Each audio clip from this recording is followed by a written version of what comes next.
نصيحتي لكل شاب بيشوفني، لو خدت القرار انك تسافر فحط قاعده في دماغك انك مش هترجع غير لما تحقق اهدافك، مش هترجع غير لما تحقق الاهداف اللي انت طالع تعملها.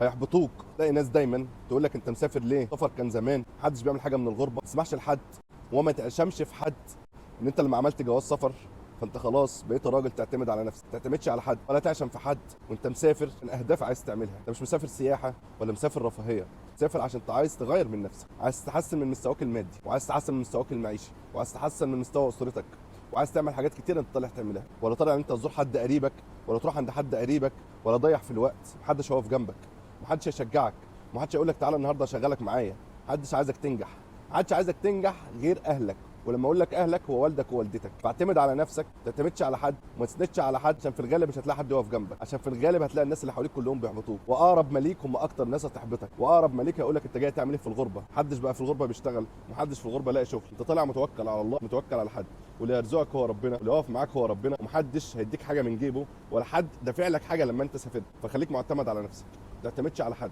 بلاش حته العشم الزياده في المقربين منك، عشان خاطر اول صدمه هتنصدمها هتكون المقربين منك، ويكون اللي قريبين منك وانت في البلد، ويكون الناس اللي قالوا لك ما تسافرش، ويكون الناس اللي قالوا لك ما فيش حاجه في الغربه، ويكون الناس اللي قالوا لك محدش شغال ومحدش لاقي شغل. اول ناس هتصدم فيهم. فحط في دماغك ان محدش هيقف جنبك، وما تزعلش من حد لما حد يندل معاك، ما تزعلش منه، عشان ده المتوقع. وانا بقوله لك من دلوقتي، اعتمد على نفسك واعتمد على ربنا وتوكل على الله، وحتما طول ما انت بتسعى اكيد ربنا هيكرمك. سلام، اشوفكم على خير.